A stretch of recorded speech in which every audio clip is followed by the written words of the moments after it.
공개 반란을 선언한 안철수나 조경태 이후 국민의힘 내 반란파가 잘 보이지 않는 와중에 최근 민주당 의원 미터를 보니 의외의 인물인 주호영이 상당히 요주의 인물이 될 것 같습니다. 반윤 의석이 189석인 22대 국회에서 특검 통과를 위해선 법안 재의결 시 국민의힘 내 반란파의 협조가 필수입니다. 이에 최근 윤두창의 국무회의 및 영수회담 제안 이후 다소 잠잠해지긴 했지만 일단은 4~5명 정도가 공개적으로 특검에 대해 찬성한다는 의견을 밝혔습니다. 물론 이들 외에도 두창의의 포갑에 부글부글 끓고 있는 의원들이 상당히 많을 텐데 그 와중에 민주당 의원 미터를 보면 주호영이 상당히 윤두창에게 불만이 많은 것 같습니다. 그 증거로 현재 민주당 내부에서 주호영 총리설이 힘을 얻고 있다는 보도가 나왔습니다. 특히 친명계 의원들이 주호영 총리설을 주도하고 있다고 하는데 사실상 총리설은 눈속임일 뿐이고 결국 공개적으로 드러나진 않았지만 동료 의원으로서 주호영의 평소 생각이나 행실들을 듣고 본 것을 바탕으로 추진하고 있는 일종의 이간책으로 보입니다.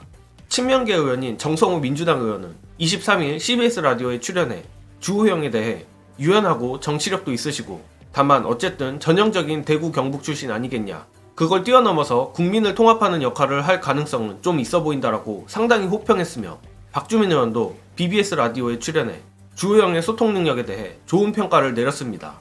심지어 최근 민주당 유력 원내대표로 떠오른 대표적 친명 박찬대 의원도 22일 MBC 라디오에서 주 의원이 그래도 성정은 차분하고 합리적으로 알려진 사람이긴 하다라며 마찬가지의 의견을 말했습니다.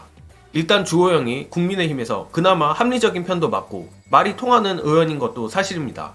그러나 동시다발적으로 민주당 의원들이 주호영 총리설을 미는 것은 단순히 말이 통해서라고 보기엔 뭔가 부족하다고 생각합니다. 이는 주호영의 과거 행적을 보면 더욱 명확해지는데 국민의힘 의원으로선 거의 유일하게 이태원 참사 국정조사에 대해서도 전향적 입장을 낸 적이 있으며 특히 작년 국민의힘에 인요한 혁신위가 출범하고 이른바 영남 토호 학살이 벌어질 때쯤 수도권 보내면 무소속 출마해서 영남 피바다로 만들겠다라는 보도가 나간 적이 있습니다. 많이들 아시겠지만 이 발언의 주인공이 주호영이란 얘기가 파다합니다. 즉 주호영이 단순히 말이 통해서라기보다 수틀리면 상대가 누구든 언제든 들이받을 준비가 돼 있는 인물이란 겁니다.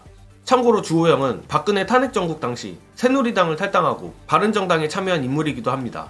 정리해보자면 최근 민주당 친명계 의원들 중심으로 나오는 주호영 총리설은 그간 주호영의 행적들을 봤을 때 윤석열을 압박하기 위해 윤석열이 받기 어려운 카드를 던진 것으로 생각합니다. 사실 반란도 간이나 보는 간제비 안철수보다야 조용하지만 물밑에서는 폭탄 발언을 하는 주호영 같은 인물이 더 신뢰가 가는 부분입니다. 다만 주호영이 나름대로 정무 감각은 있는 편이라 현재 조용히 잠행을 이어가는 것 같은데 이러한 상황을 고려해보면 추후 국민의힘 집단 반란의 지표는 주호영의 움직임이 될 것으로 보입니다. 그리고 이 집단 반란이 아주 멀지는 않았다고 느껴지는데 현재 영수회담에 파토각이 시게 떴기 때문입니다.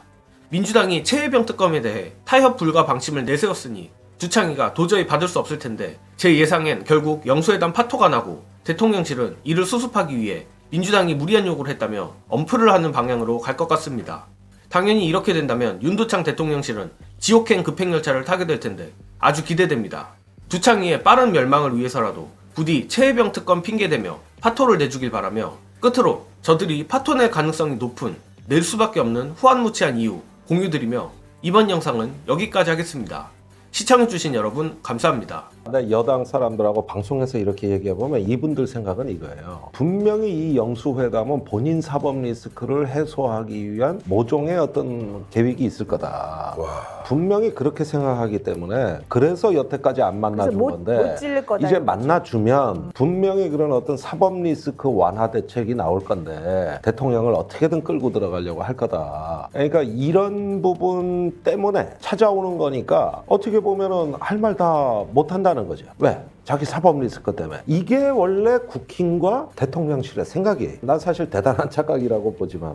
그러니까 저쪽은 이런 신사협정도 있을 수 있는 거 아니냐 이거지. 이재명 대표는 야당에 대한 뭐 사법 탄압 이런 거 얘기하지 말고, 그러고 김건희 최상병 특검 얘기도 하지 말고, 둘 다 말 안 하는 게 어떠냐. 그런데 막상 추진을 해보니 이것도 대단한 착각이고 이렇게 상식적이지 않은 일이 총선 때부터 지금까지 있었던 겁니다.